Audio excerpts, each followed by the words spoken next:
Hello student, class 12 का जो रसायन विज्ञान का है मॉडल पेपर का जो बहुविकल्पी है, जो कई सालों से आ रहे हैं बहुविकल्पी, उसको हमने इसमें पूरा लिखा हुआ है उसको, और आपके से शेयर करेंगे और ये अति लघु प्रश्न भी बताएंगे कि कौन कौन सा बहुत मोस्ट इंपॉर्टेंट है, वो आप पढ़ के जो है जाइएगा, आपको बहुत हेल्प मिलेगी। तो आइए अब चलते हैं कि आपको जो है बहुविकल्पी आप भी थोड़ा ट्राई कर सकते हैं कि कौन सा बहुविकल्पी आपको ठीक है, कौन सा सही लग रहा है। ठीक है, आप आंसर टिक करते जाइए। आप देखिए कि हमें कितनी तैयारी आपकी हुई है अच्छे से। तो यहाँ पर देखिए, फलक केंद्रितता धातु के जालक में एक एकंक कोष्टिका क्या परमाणु की संख्या क्या होता है। तो ये ठोस वाले चैप्टर का, फर्स्ट चैप्टर का, उसमें बहुविकल्पी दिया है 2, 3, 4, 5। तो आपका आंसर क्या होगा? 2 होगा। ठीक है, तो यहाँ पर ये आंसर क्या हो गया? 2 हो गया। अब हम नेक्स्ट देखिए प्रश्न दूसरा में क्या लिखा है, शुद्ध जल की जो है मोलरता क्या होती है। देखो, शुद्ध जल का मोलरता आपको देखना है, तो इसका क्या होता है? भार होता है बटे जल का अणु भार। तो हम यहाँ पर देखेंगे, जो हम ये ऑप्शन दिया गया है, आप देखिए, चेक करिए पहले कौन सा ठीक है। तो यहाँ पर इसका आंसर क्या होगा? पहला वाला होगा। ठीक है, यहाँ पर आप देख लीजिए, आपको यहाँ पर पहले ही आपको अपने से ही चेक करना है कि कौन सा ऑप्शन ठीक है। ठीक है, कौन सा ऑक्साइड हाइड्रोजन द्वारा अपचयित तो क्या होगा। तो आप जानते हैं क्या होता है, ये वाला आपका आंसर ठीक होता है घा।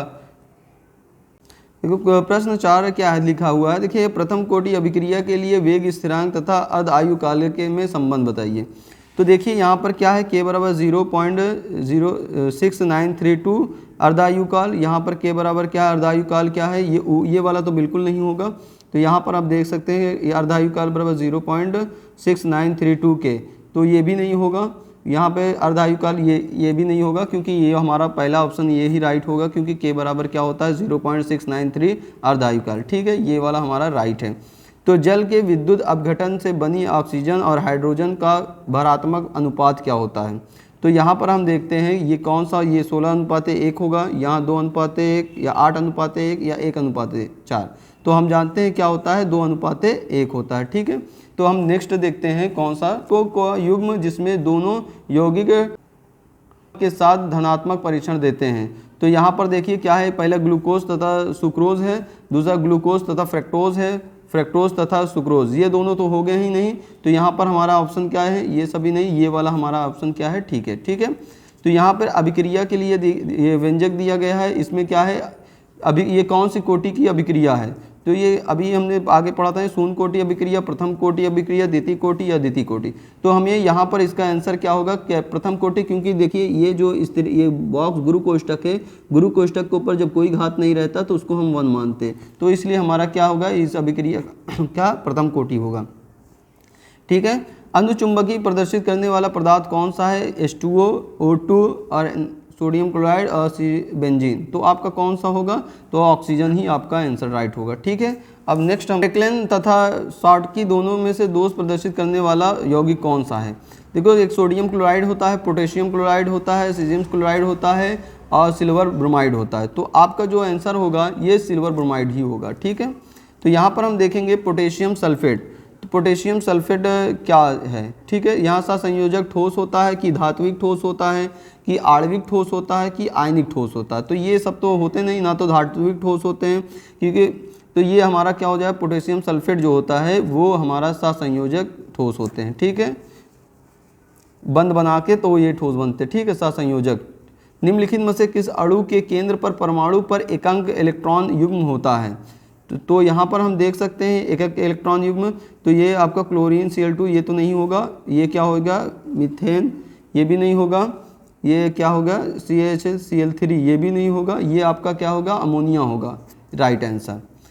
ठीक है, 9 ग्राम जल में 90 ग्राम जल में 1.8 ग्राम को ग्लूकोज का मोल क्या होगा। ठीक है, तो यहाँ पर आपको ग्लूकोज का जो C6 होता है, H12 होता है O6, इससे अणुभार निकालना होता है। तो अणुभार निकाल के जो आपको भार ग्राम दिया होता है उसमें डिवाइड करते हैं, डिवाइड करेंगे तो आपका आंसर क्या आ जाएगा, ये 0.0019। ठीक है, ये आपका ऑप्शन होगा। ठीक है, इसलिए विलयन में विलय का मोल क्या प्रभाज होगा। ठीक है, तो यहाँ पर आपका क्या होगा, हमने बताया था कि भार बटे अणुभार होता है, तो हमें क्या है 1000 में ये आपका क्या होगा 0.1, 1.8, 18, ये होगा 0.018, ये वाला आंसर आपका राइट होगा। कौन सा अणु संख्या गुणधर्म है। तो श्यानता है कि प्रसारण दाब है, प्राकृतिक गुणन है कि पृष्ठ तनाव है। तो आपका जो ऑप्शन है वो प्रसारण दाब होता है। ठीक है, तो यहाँ पर देखेंगे ABC में तत्वों का मानक अपचयन विभव में क्रमशः क्या है, यहाँ पर विभव की दिया है, इतने विभव है, माइनस का जो है 50 विभव है, माइनस का 2.5 विभव है। तो इनकी अपचयन शक्ति का क्रम क्या होगा, तो आप देखते हैं। ठीक है, क्या क्रम होगा वो इस तरीके से देखो, पहले क्या है, A बड़ा होगा B से कि फिर C बड़ा होगा इससे, कि A जो है C से बड़ा होगा और जो C हो B से बड़ा होगा। तो यहाँ पर हम देख सकते हैं क्या है, इसका याद देखिए, इस प्लस का है विभव, तो ये आपका क्या होगा, सबसे बड़ा होगा। उसके बाद क्या है, इन दोनों में से देखिए क्या है, ये वाला B लिखा जाएगा, फिर उसके बाद क्या है C वाला। तो ये आपका ऑप्शन क्या होगा, A वाला। ठीक है, तनुता बढ़ाने पर विशिष्ट चालकता क्या होती है, बढ़ती है घटती है। तो देखिए तनुता जब बढ़ाएंगे विशिष्ट चालकता घटती है कि बढ़ती है कि स्थिर रहती है, इनमें से कोई नहीं। तो देखिए आपको क्या है, जब कोई में तनुता बढ़ाते हैं तो उसमें विशिष्ट चालकता की गुण क्या हो जाती है, बढ़ जाती है, नहीं सॉरी ये घट जाती है। ठीक है, उसका आंसर घटती है।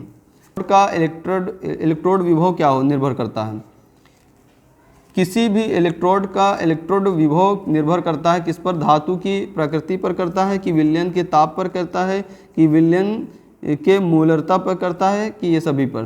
तो देखिए इसमें क्या है, धातु की प्रकृति भी करता है, विलयन के ताप पर भी करता है और विलयन के मूलरता भी निर्भर करता है। तो इनमें से जो सभी है ये आपका आंसर ठीक होगा। ठीक है, अब यहाँ पर देखेंगे प्रश्न 18। तो विशिष्ट चालकता की इकाई क्या होती है, सेमी होती है, सेमी प्रति ओम होता है कि सेमी माइनस ओम माइनस होता है कि सेमी -2 घात होता है कि ओम होता है कि सेमी ओम होता है। ठीक है, तो इसमें क्या होता है, सेमी इनवर्स ओम इनवर्स होता है। तो ये आपका ऑप्शन क्या होगा, सही होगा। तो यहाँ पर क्या है, प्रथम कोटि अभिक्रिया के लिए वेग स्थिरांक क्या का समीकरण लिखिए। देखिए ये फार्मूला आपको पता होना चाहिए, इस फार्मूले पर एक न्यूमेरिकल जरूर से ज़रूर आपको पूछेगा, तो याद रखिएगा। इस पर कभी कभी बहुविकल्पी ऐसे 3-4 दे देता है, इसमें से पूछता है कौन सा आपका इसका समीकरण राइट है, तो आप याद रखिएगा।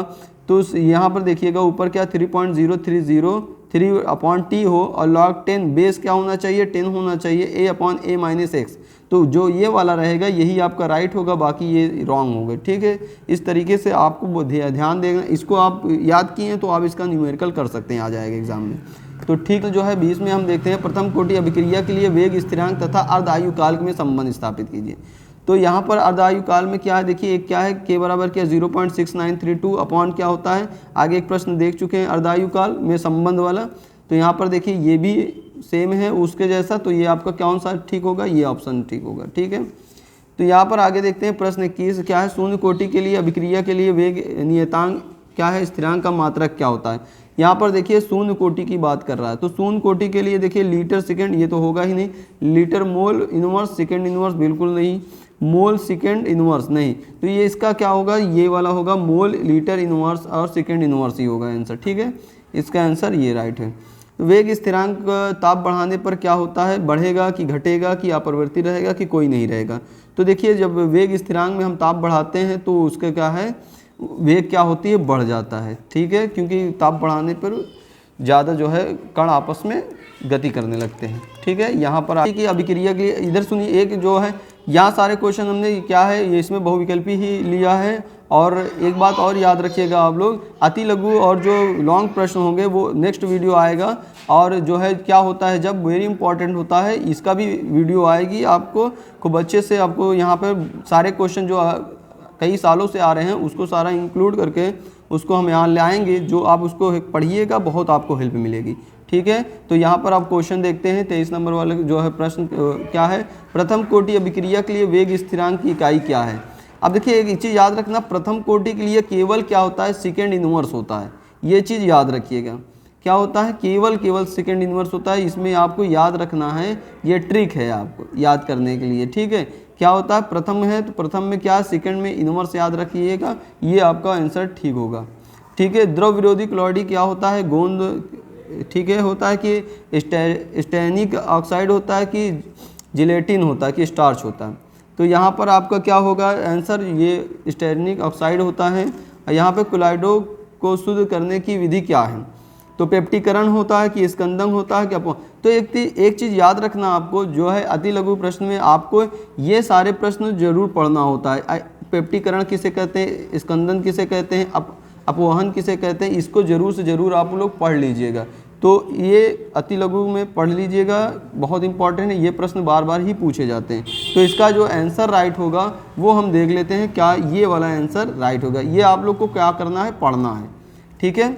तो यहाँ पर देखना है सर्वाधिक स्थायी है, सर्वाधिक स्थायी कौन सा तत्व है उसको हम देख लेते हैं। यहाँ पर क्या आर्सेनिक हाइड्रोइड जो है क्या है, SbSa3 क्या है, फास्फीन क्या है, और ये है अमोनिया। तो हमारा क्या हो जाएगा, इसमें सबसे स्थायी क्या हो जाएगा, सर्वाधिक इन सभी में अमोनिया होगा, ठीक है।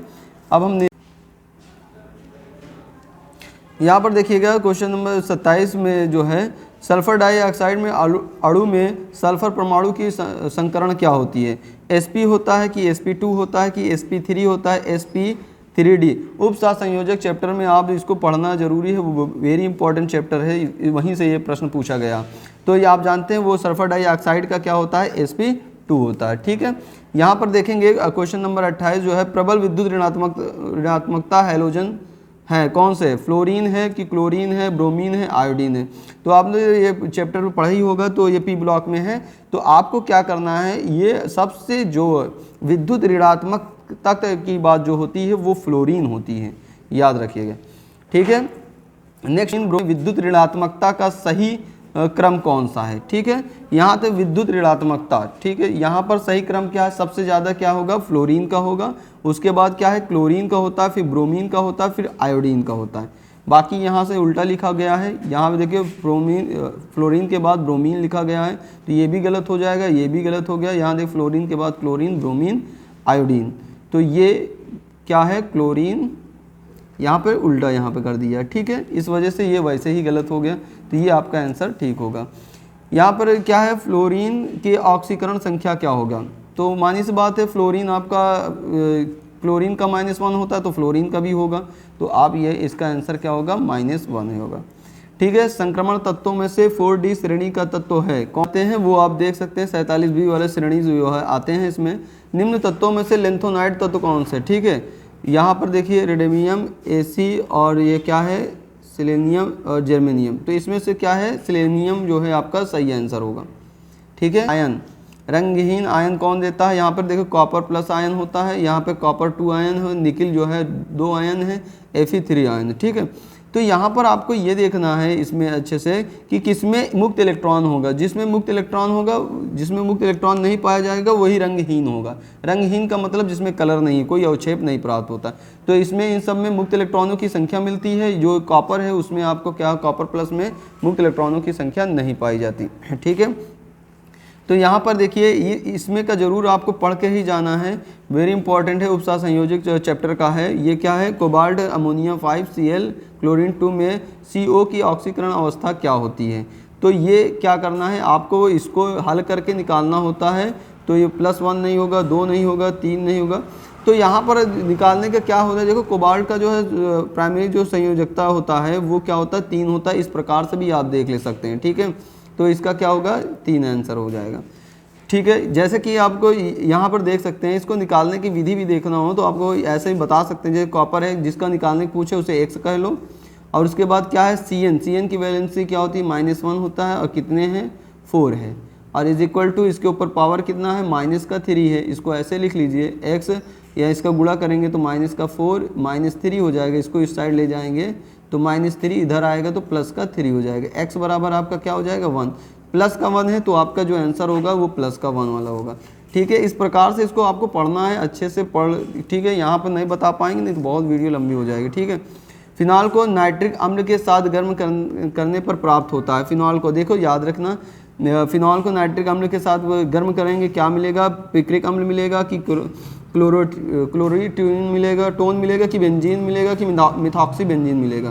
तो ये न तो मिथॉक्सी बेंजीन मिलता है, न तो बेंजीन मिलता है, न तो क्लोरीटोन मिलता है। तो आपका क्या होता है, यहाँ पे पिक्रिक अम्ल होता है, ठीक है। ये आंसर आपका ठीक है। सबसे प्रबल अम्ल है, तो प्रबल अम्ल आप तो लोग तो जानते होंगे प्रबल अम्ल किसे कहते हैं, जिसकी जो है सांद्रता, जिसके हाइड्रोजन की सांद्रता जिसमें अधिक होती है उसको प्रबल कहते हैं ना। तो यहाँ पर देखिए CH3COOH ये है मेथनोइक अम्ल है, इसमें भी नहीं होता। CH2COOH ये भी नहीं है। फॉर्मिक एसिटेट, क्लोरोफॉर्मिक है, इसमें भी नहीं होता। ये क्या है, Cl3COOH।